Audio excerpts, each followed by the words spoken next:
humanistas. Entonces, como se pueden dar cuenta, esos lobos disfrazados de oveja les encanta y les fascina hablar del tema humano. Soy humanista. Aquí se trata de la sociedad humana y hablan de los nuevos sectores y ustedes se dan cuenta que el discurso está finamente elaborado. Claro, un discurso que aprovecha una crisis política, unas circunstancias de corrupción, que aprovecha adicionalmente unas circunstancias de dificultad económica y entonces construye el mensaje integrador, el mensaje del Redentor, el adanismo, es decir, además con ellos se refunda la República. Así es que empieza ese fenómeno y entonces aquí viene la otra parte de la historia. Ya sabemos que era segunda vez un lindo país, ya sabemos que apareció el lobo feroz disfrazado de oveja y ahora, ¿por qué tienes los dientes tan grandes, abuelita? Y esa parte es interesante porque cuando llegan al poder se encuentran después con el extraordinario de Navidad y es que los precios del petróleo empiezan a crecer y entonces está la sensación de riqueza, la capacidad de tener recursos y recursos para empezar a legitimar el discurso. Y entonces ya lo que antes era la ovejita empieza con el dinero a convertirse en un lobo y entonces el lobo, con la capacidad de gasto que tiene, empieza a hacer la confusión. ¿Cuál es la confusión? Primero, la ruptura institucional. Les encanta activar constituyentes desde el primer día que llegan para, por la vía de la constituyente, empezar a modificar la distribución del poder, capturar el poder público y arrogarse facultades en la institucionalidad presidencial. Y es por eso que en los primeros años de gobierno el chavismo saca 48 leyes habilitantes que venían además validadas por la decisión de la constituyente, donde ellos después buscan sus mayorías, y esas leyes habilitantes es donde empiezan el principio de la transición de lo que yo llamo la dictocracia a la dictadura. Y les encanta el discurso de tierras, que hay que quitar la tierra a los unos, que hay que distribuir la tierra, y finalmente lo que acabaron haciendo fue, por esa vía de la confusión, fragmentando los gremios de la producción, donde había algún gremio que pudiera poner resistencia, lo fragmentaban la institucionalidad, creaban 2 y 3 gremios, y con las leyes habilitantes, más los gremios fragmentados y los que ellos iban cortando con el dinero del Estado, por esa vía empezaban a tomar cada vez más poder. Cosas adicionales, el control económico, el Estado papá. El Estado papá que todo lo regula, y entonces viene el control de precios, viene el control de cambios, viene además la interferencia en el desarrollo productivo de los sectores, viene el cambio total en PDVSA. PDVSA tiene prácticamente el retiro de cerca de 23.000 funcionarios y empiezan a enquistar estratégicamente en el poder económico de la principal empresa de la nación células políticas al servicio del régimen. Esa torre de Babel, obviamente como había tanto dinero, empieza a habilitar adicionalmente al gobierno para ofrecer prebendas en todos los lugares del país y empiezan a hablar, por supuesto, de una agenda social que se llamaban las misiones, y en esas misiones lo que empiezan es a entregar el subsidio del Estado y a convertir a la sociedad dependiente en la dádiva estatal, pero al mismo tiempo con una campaña de ideologización que va desde el colegio hasta las universidades y estratégicamente ubicando en puntos estratégicos de la formación estudiantil en el país a quienes eran promotores de la ideología del gobierno. Curiosamente, y esto es bien interesante, en todo este proceso que ya hay plata, control del poder, limitación de la actividad económica, viene lo que yo llamo la secuencia de la dictocracia a la dictadura, que empieza aquí, el populismo, el gobierno para el pueblo.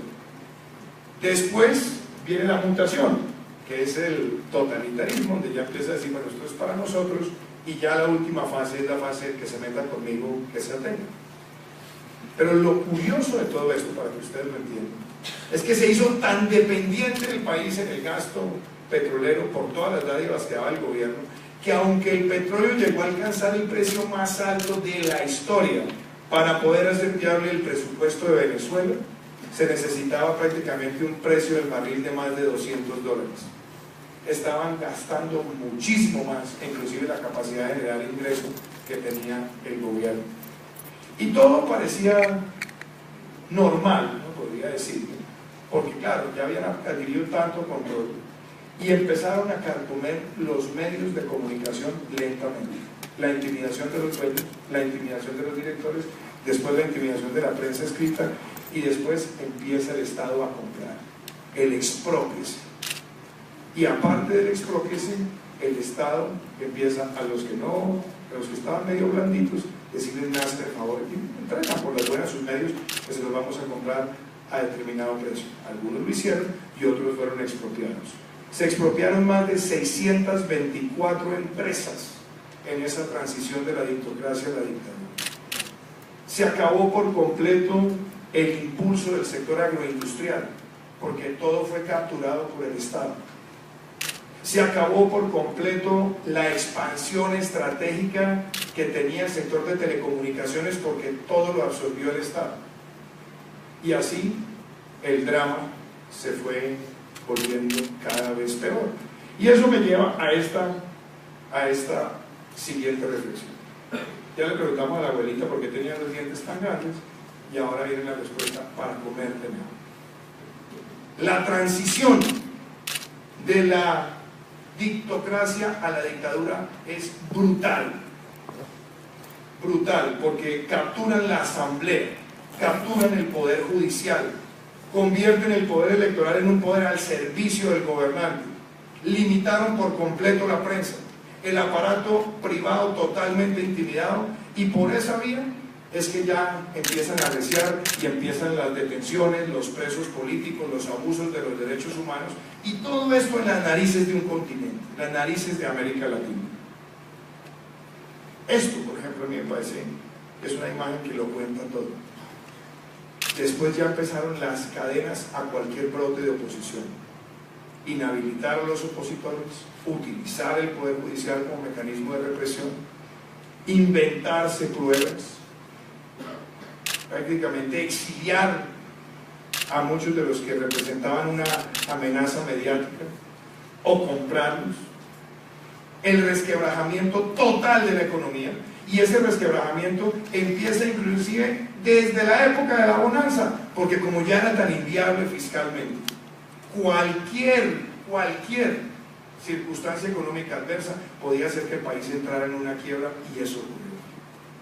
Los últimos años de Hugo Chávez, del 2010 al momento de su muerte, es empezar a ver la caída lenta de la economía venezolana y la quiebra del país, que se acentúa después de la muerte de Hugo Chávez y la llegada al poder de Nicolás Maduro.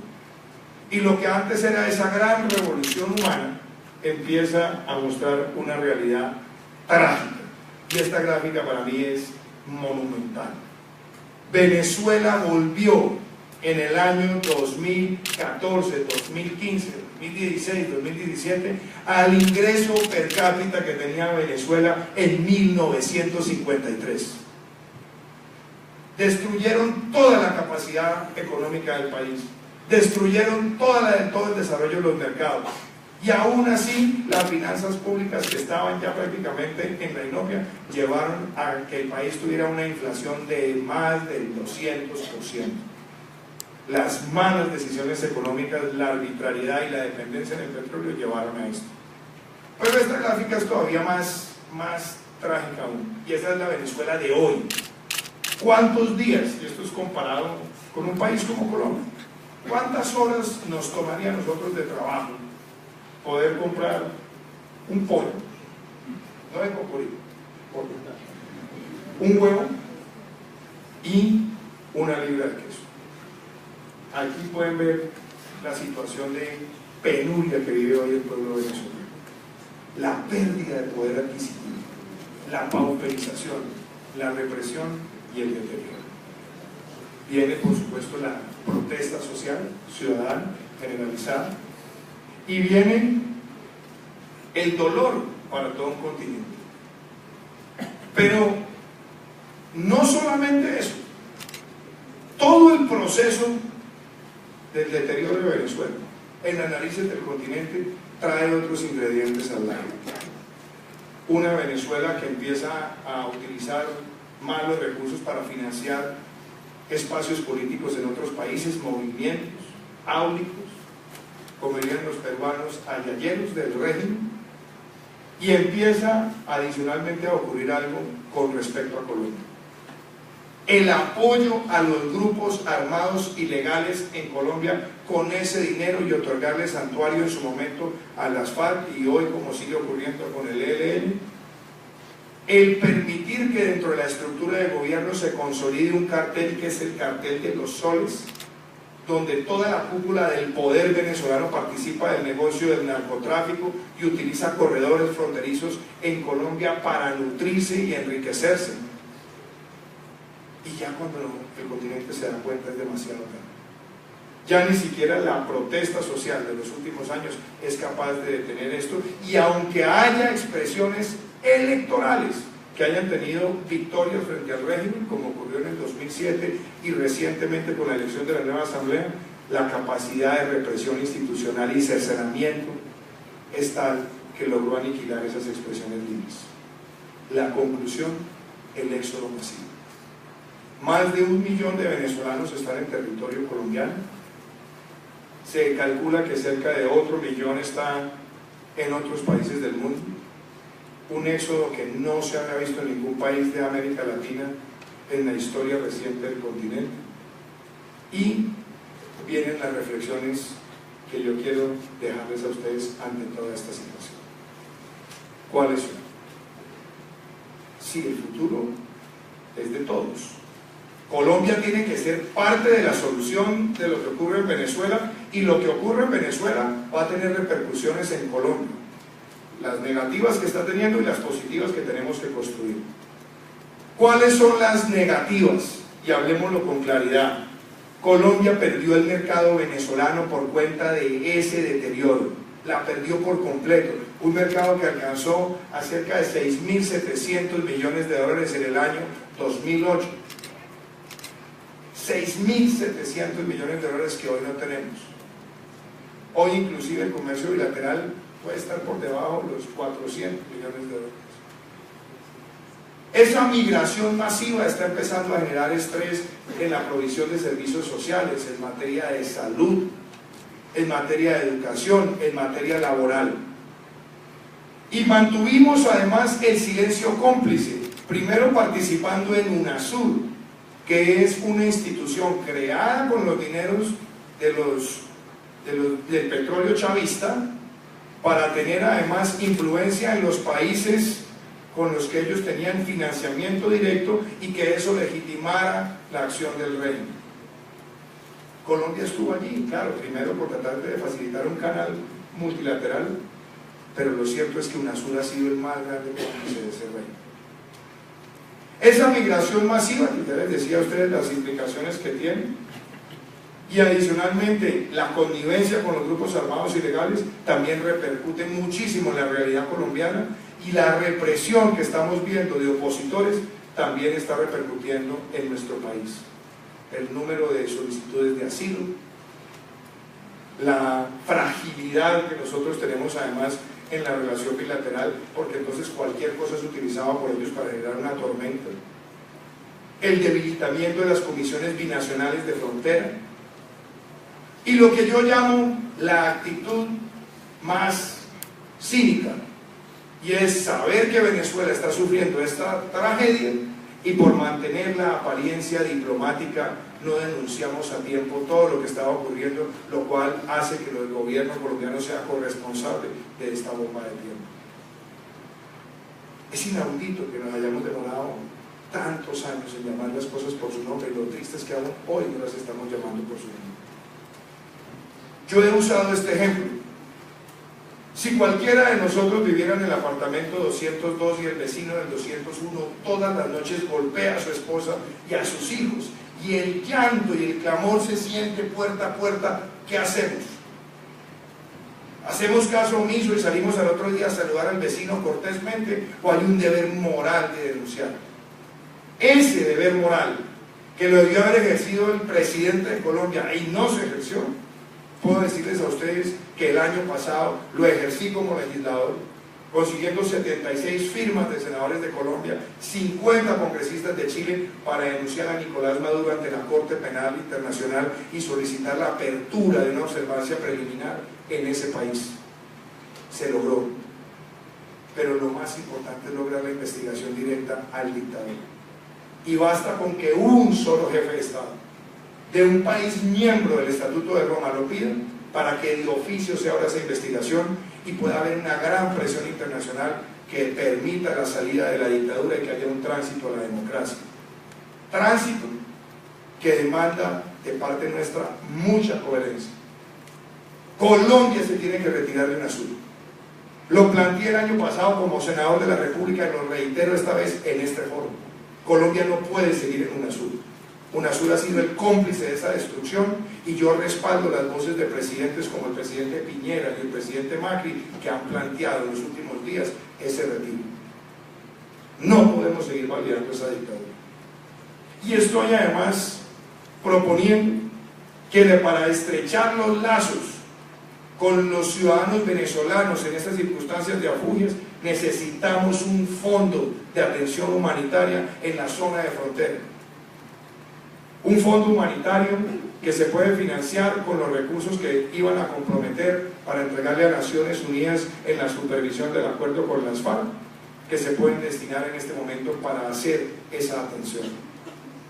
Estoy además convencido que hay que buscar una solución multilateral con otros países para que Colombia no sea el único país que absorbe todo el flujo migratorio, sino que podamos también buscar el estatus de protección temporal con otros países entregando los permisos de trabajo.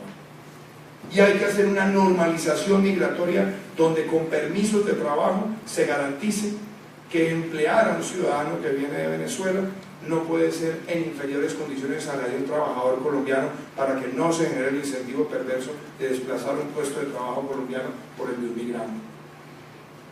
Y es además necesario, voy a decir, hay que buscar para el caso de los profesionales un sistema de homologación de títulos rápidos también en el país y permitir también que los que quieren invertir en el país tengan sus visas de inversionista y puedan invertir en Colombia y generar empleo en nuestro país. 6 soluciones urgentes para estrechar esos lazos. Hay quienes preguntan, y bueno, y a usted no le parece que eso pues cuesta mucho y tienen dificultades. Yo creo en una cosa: si nosotros somos solidarios en este momento, si nosotros ayudamos a esa transición, si nosotros participamos activamente en ayudarle al hermano venezolano, así como ellos lo hicieron con Colombia durante varias décadas, el día que termine la dictadura y empiece el tránsito a la democracia, Colombia va a tener un provecho por los lazos que se crearon. Y Colombia además va a reconstruir rápidamente ese mercado, y Colombia le va a dar oportunidades a muchos de nuestros nacionales para ir a participar en esa reconstrucción. Yo estoy seguro que después de una transición a la democracia, con los escenarios aún más conservadores que se puedan hacer en materia de precios del petróleo, con un plan de choque y de reactivación económica, con unos créditos multilaterales de más de $20.000 millones, esos recursos se pueden pagar en 10 años recuperando la producción petrolera en ese país, por lo menos para empezar también a diversificar esa economía y generar nuevos puestos de trabajo, y además observando la transición que se tiene que hacer en el régimen cambiario y en el régimen de precios y en el régimen crediticio. Pero esa reconstrucción de Venezuela nos sirve a nosotros. ¿Cuál es la moraleja de la historia? Porque los cuentos siempre traen moraleja. Hay que buscar que Venezuela recupere esa alegría, que recupere el sentido de sociedad, y yo creo que a nosotros nos toca aprender la lección, porque la historia se puede repetir. Lo peor que le puede pasar a un país es caer en la arrogancia de creer que los errores de otros no se cometen acá.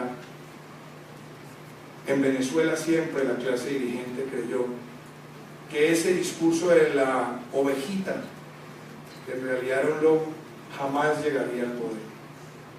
Y es ese discurso del ilusionismo, de la sonoridad, de la emoción, de tratar de tocar la fibra sentimental del votante y utilizar además los sentimientos de rechazo propios de una clase política que ha venido cometiendo errores y una economía que no ha resuelto las cosas. Ese modelo puede llegar a nuestro país. Por eso me preocupa tanto la coincidencia de muchos discursos que nosotros vemos con lo que ustedes acaban de ver.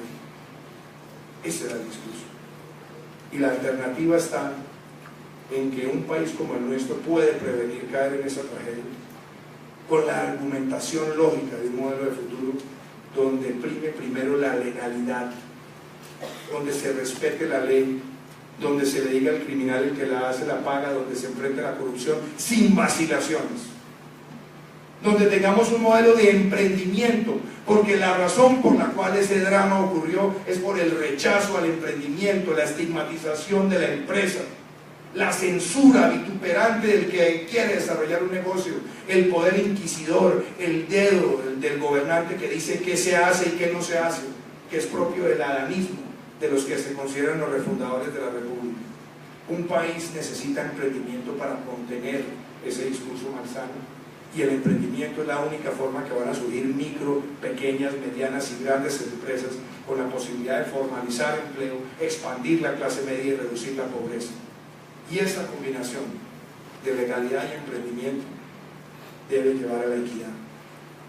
Porque el problema que tuvo ese régimen en Venezuela es que ellos creen que la riqueza se decreta, que el desarrollo se decreta, que el crecimiento económico se decreta. No, se construye. Yo quiero ser presidente de Colombia porque quiero que aquí se construya y no se decrete.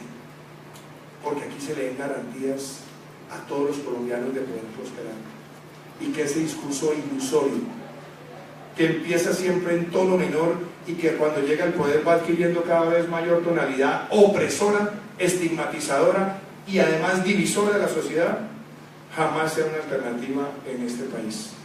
Esa moraleja de lo que Venezuela ha vivido me lleva a mí a decirles a ustedes hoy que no podemos dejar que en nuestro país quienes han sido los promotores de ese régimen pretendan gobernar a Colombia. Muchísimas gracias.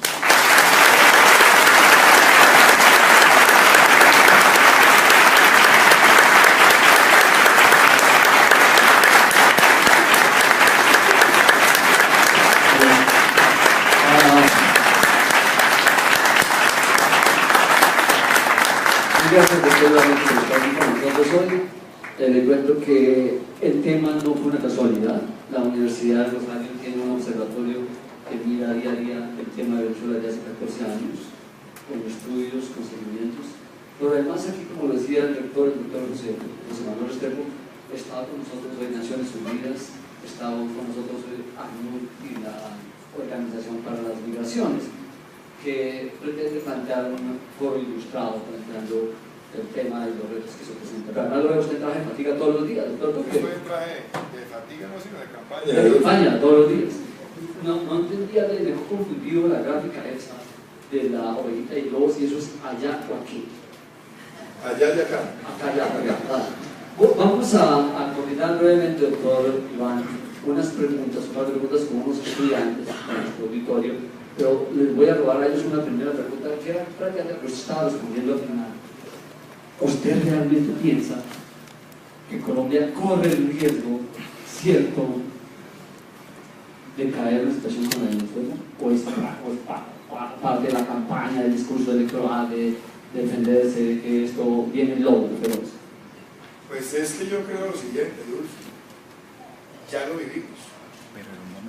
Ya lo vivimos. Lo que pasa es que primero el tiempo era muy corto y la institucionalidad colombiana es distinta. Pero la experiencia que vivió Bogotá hace unos años tenía muchas semejanzas. La estigmatización de sectores, la estigmación del contendor, la promoción de la lucha de clases, las promesas incumplidas, la intervención del gobernante en sectores de la economía distrital y prácticamente el retroceso de Bogotá, el retroceso fiscal de Bogotá, la improvisación la vanidad del gobernante por encima del interés general. Lo que no le gusta al gobernante, la censura inmediata.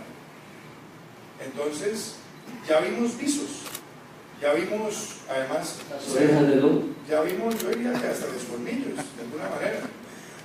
Y eso me parece que es importante también en el debate. No hay que olvidar que cuando Rafael Caldera administró a Chávez, la primera visita de Chávez a Colombia tuvo un Audi, tuvo un Lazarillo, y el Lazarillo gobernó Bogotá y mal gobernó Bogotá, y la forma en la que hace política, con mentira, con tergiversación, con satanización, con demonización, me parece a mí que es una alerta. Y hay que estar dispuestos a la confrontación del discurso político e institucional, pero lo que no podemos es caer ni en la ingenuidad ni en la arrogancia de creer que nosotros somos inmunes a los males que han golpeado a otros países de América Latina. Listo, doctor Iván, creo que tenemos unas preguntas ya por aquí.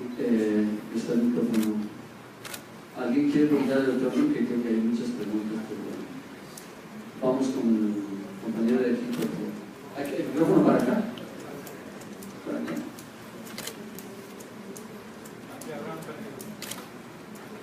Bueno, pues después de haber escuchado como el resumen de lo que fue Venezuela para usted, y con mucho veneno, por cierto, considero yo, me doy cuenta de varias cosas. Primero, que le pido que sea concreta la pregunta. No vamos a repetir discursos, sino preguntas puntuales, por favor. ¿Okay? Que es un discurso como de tirarle a los demás, por decirlo de una manera, y no decir propuestas. Entonces, en cuanto a las propuestas, quisiera saber usted cómo va a actuar frente a problemas de salud pública que se generan por la migración de los venezolanos, lo cual ha hecho que se generen pues brotes epidémicos acá en Colombia. Quisiera saber también qué va a hacer con propuestas ambientales frente al río Orinoco, que pues bien se sabe que es binacional, al igual que qué va a hacer con la tribu Guayú, que pues es una tribu que vive en ambas tierras. ¿Cuáles son sus propuestas frente a diversos temas? Que pues la verdad no me enteré pues en un discurso. Las propuestas fueron claras. Empecemos por lo primero. Hay un problema humanitario. Se necesita un fondo humanitario ya. No discursos. El discurso hay mucho. Un fondo humanitario ya. Ese fondo humanitario como mínimo debe tener cerca de 300 millones de dólares.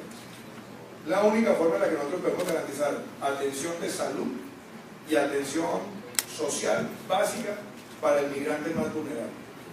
Hay tres tipos de migrantes. Está el migrante colombiano que se fue a Venezuela, que regresa, que tiene inmediatamente que ser receptor de todos sus derechos como colombiano. Está el hijo de colombianos que fueron a Venezuela y que no han normalizado la situación migratoria, que hay que actuar rápidamente para normalizar la situación migratoria, y son además acreedores a todos los beneficios que establece la Constitución política. Y hay un tercer grupo, que son los venezolanos que están llegando al país a buscar redención. ¿Qué se propuso acá? Los permisos temporales laborales, el estatus de protección temporal con varios países para que no sea Colombia el único que lo absorbe, el tema de homologación de títulos para profesionales, el tema adicional de las visas de inversionista para los que están regresando, quieren venir a Colombia y quieren invertir en el país. Esos elementos han hecho parte de cualquier agenda de migración masiva que haya enfrentado un país exitosamente en el mundo. Y el régimen de cuotas, que no es un régimen para decir usted entra o usted no entra, sino para absorber la capacidad de proveer empleo y otros beneficios, lo hizo la Unión Europea con la migración civil.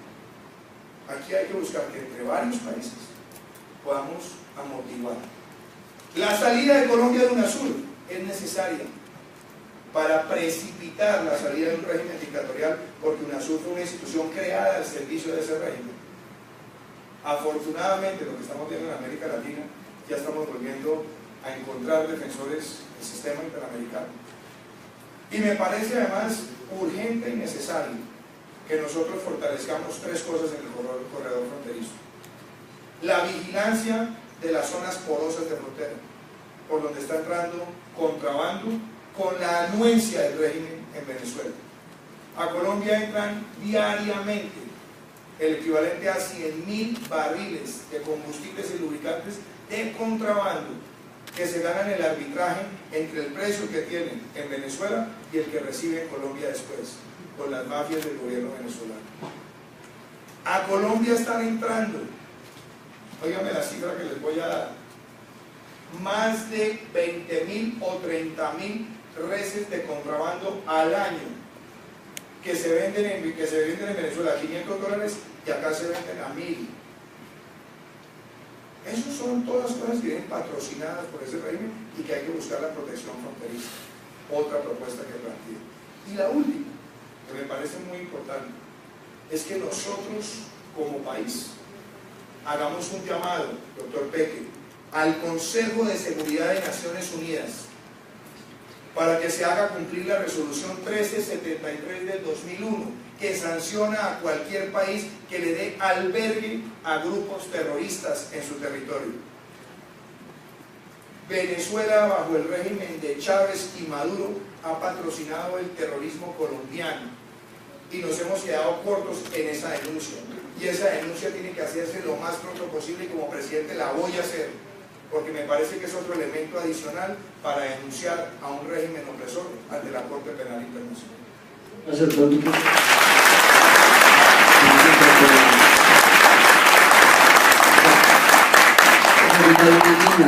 Démosle a la dama, démosle a la niña escondida. Okay. Hay varias.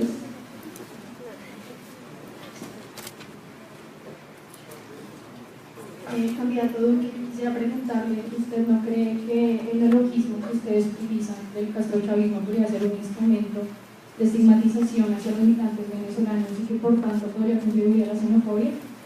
Para nada. A la xenofobia contribuyó fue lo que hizo el régimen de Maduro. Le iba a marcar las casas de colombianos y explicarle lo que perseguir, marcar las casas y además generar lo que llamaron ellos éxodos masivos, que además constituye un delito internacional. Eso sí es. Acá lo que necesitamos es solidaridad. Cuando yo hablo del chavismo, no es una ilusión. Esto que usted tiene no es una ilusión, y es una ilusión óptica, es la realidad de un país. Y yo creo que el debate sobre Venezuela ojalá lo hubiéramos dado mucho más a tiempo en todos los países de América Latina para darnos cuenta de lo que se estaba incubando. Porque eso sí hubiera permitido una reacción oportuna de todos los entes multilaterales. Pero como había unos que estaban beneficiados por los petrodólares, otros porque se compraban gobiernos enteros con el financiamiento de campañas por parte de ese régimen, entonces acá durante gran parte de esa dictacracia y después de la dictadura estuvo censurada por los dineros de ellos. Yo creo que hoy hablar con claridad sobre lo que ocurrió en Venezuela, y no es solamente para Colombia, para cualquier país de América Latina, no repetir ese error es importante. Y eso jamás va a estigmatizar a un venezolano, al contrario, lo que he promovido desde el primer día es primero acoger al hermano venezolano en nuestro país, así como ellos nos acogieron en el pasado, la solidaridad. Y es algo que nosotros también, como país, debimos hacer a tiempo, nos demoramos mucho. La libertad de los presos políticos. La primera proposición que fue aprobada en el Senado de la República en pro de la liberación de los presos políticos en Venezuela, la presenté yo hace 3 años. 3 años. No se había podido sacar ninguno. Aquí lo que hay en el discurso es solidaridad, defensa de la democracia, defensa de las instituciones, de las libertades. Y me parece que llamar las cosas como son, al pan pan y al vino vino, es lo que se necesita en este momento, porque la diplomacia, cuando se hace sin principios, es hipocresía.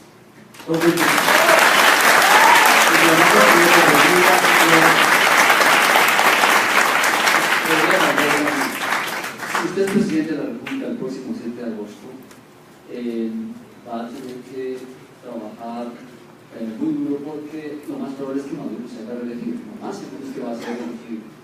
Y frente a la inminente reelección de Maduro, la comunidad internacional cree que con Maduro no se puede restaurar la democracia. De alguna manera la comunidad internacional quiere que Maduro no siga.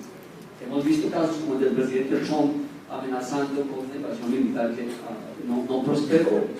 Varios gobiernos de América Latina se pusieron a eso, pero va a haber que hacer algo.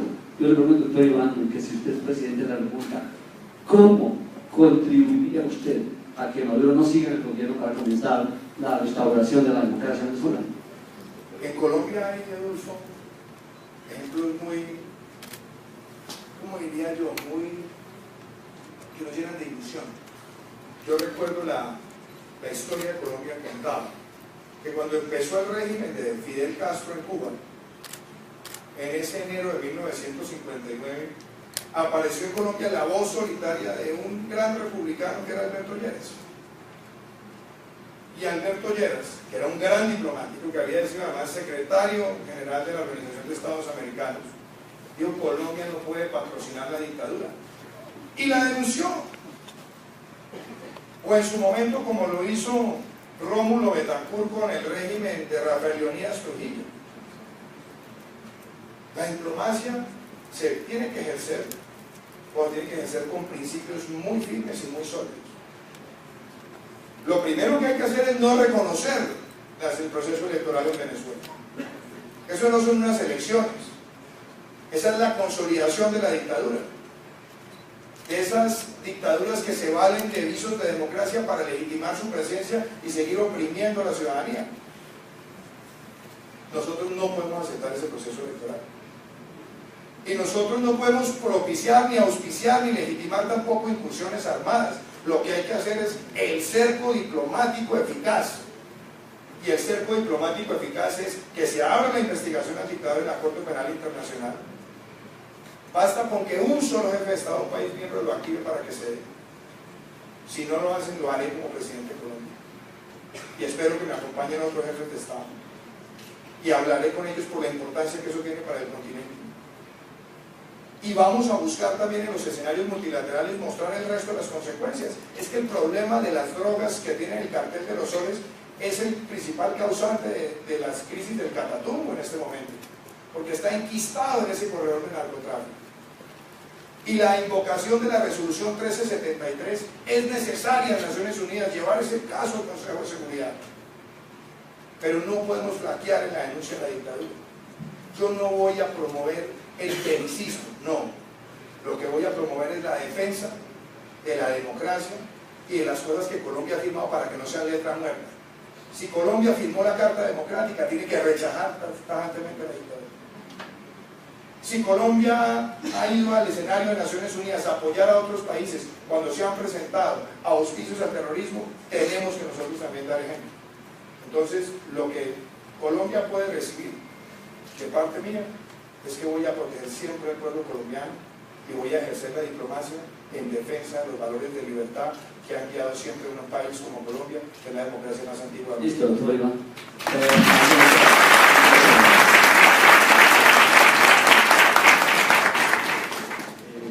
Doctor Iván, quería felicitarlo por ese discurso tan bonito que dio respecto a las cosas que nos reclamamos. Pero ese discurso me llevó a una pregunta muy importante. ¿No considera que nos está llevando más al mismo destino de Venezuela el hecho de que hayan candidatos que sean seleccionados por una misma persona y la propuesta de una unificación de una corte? O sea, no sé si me hago entender, pero lo que quiero llegar es que todos sabemos que antes de morir Chávez dejó a Maduro en el poder. ¿No nos hace más cerca del destino de nuestro país hermano el elegir a los que dicen un gobernante anterior o unificar las cortes, que son cosas que marcaron para el destino de Venezuela hoy en día? Muy buena pregunta. ¿Cómo es tu nombre? Nicolás, muy buena pregunta. Yo creo que hay unas diferencias muy marcadas siempre. Primero, este país es una democracia. Y es una democracia donde se participa, se delibera, hay proyectos, hay programas.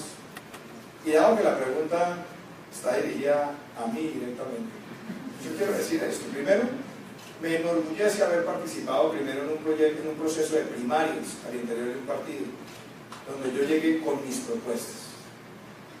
Y participamos en un gran escenario democrático con 4 excelentes precandidatos, haciendo 35 foros regionales, recorriendo el país y resolviendo preguntas de los ciudadanos. Después se buscó un proceso de convocatoria abierta a través de encuestas a las bases de un partido, democracia al interior de un partido, y también a la ciudadanía para que a través de 12 encuestas escogiera el candidato, y fui seleccionado por mis propuestas, por mis programas, y además agradeciéndole a quienes fueron nuestros contendores, como lo fue el doctor Carlos Jorge Turillo, quien honró y engalanó ese proceso.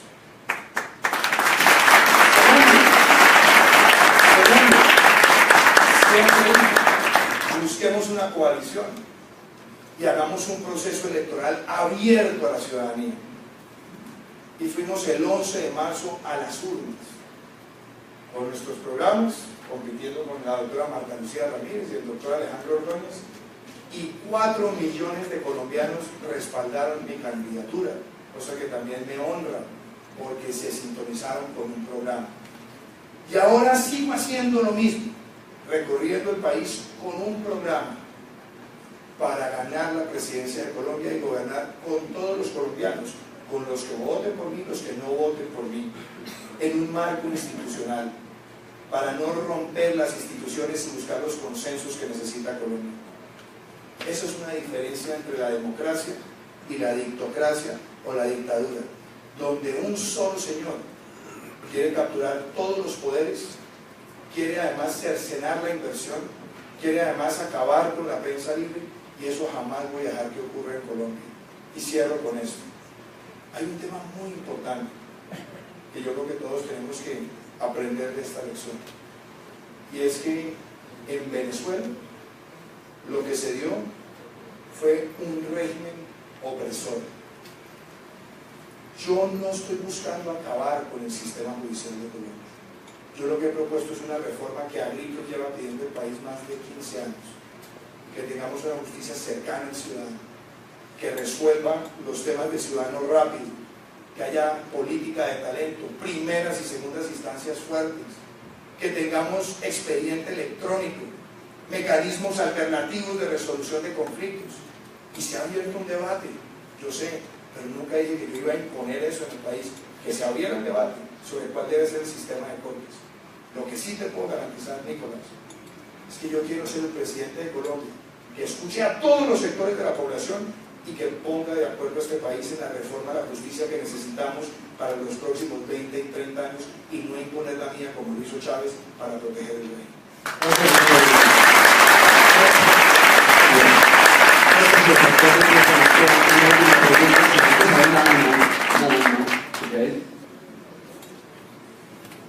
Candidato, ya que su partido y también su discurso se ha centrado mucho en no volvernos una segunda Venezuela, demonizando a algunos candidatos, y ya que dentro de su campaña el aumentar el crecimiento del petróleo y disminuir los impuestos de las empresas no han sido estrategias que han funcionado para disminuir la pobreza ni la desigualdad, ¿cuál es ese camino que ustedes proponen para no volvernos una segunda Venezuela?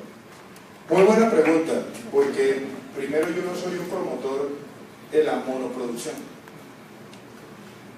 Yo lo que he dicho, y me parece sensato, es decir las cosas con las realidades. Colombia no es un país petrolero.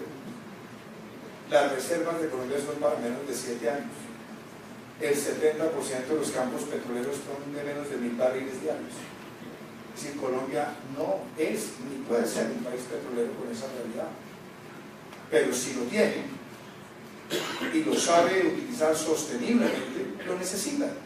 Entre otras cosas porque el petróleo representa cerca del 50% de las exportaciones, cerca del 46% de la inversión extranjera directa, una parte importante de los ingresos de la nación. Entonces decir voy a acabar el petróleo desde el primer día, pues no solamente es una ilusión, sino que conduce también al fracaso, porque el tipo de cambio se pone a 5.000 pesos al otro día. Y nosotros somos un país que consume cerca de 350.000 barriles diarios, exporta otro tanto. Para justamente no depender tanto en el consumo, estoy promoviendo la ley de carros eléctricos, que va a ser segundo debate, de manera que lo que se exporta pueda generar más ingresos para la nación. Y yo lo que digo es, ¿por qué nosotros no podemos ser como Canadá, donde hay extractividad sostenible, donde hay energías renovables, donde hay industrias de la creatividad, de la cual además soy autor de la ley de la industria de la creatividad, la industria más limpia que hay en una economía, donde además estamos promoviendo las energías renovables, donde queremos que el turismo sea un nuevo petróleo en el país y sea capaz de generar ingresos y empleo, donde nuestras exportaciones como porcentaje sean mucho más y más diversificadas, que además es el discurso que llevo diciendo hace mucho tiempo, para que nosotros no estemos concentrados en los principales mercados en 16 productos cuando otros países tienen 24 o 36, como es el caso de Chile y México. Entonces el discurso nuestro no es petróleo dependiente, el discurso nuestro lo que busca es la integración de todos los sectores. Me preocupa sí los que dicen con el dedo, esto sí y esto no, esto sí y esto no, porque aquí hay libertad económica. Y no es el presidente de la República con el dedo inquisidor que diga que se hace y que no se hace en la economía. Ese discurso está en la campaña. Y ese discurso del odio de clases también está en la campaña.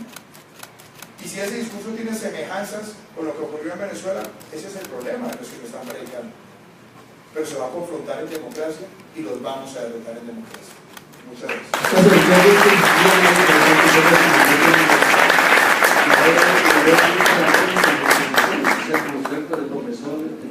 Extraño la cátedra que no la puedo dictar desde enero. Usted sabe que usted fue mi colega en la... Gracias, muy amables, enseguida viene el otro proyecto de la calle.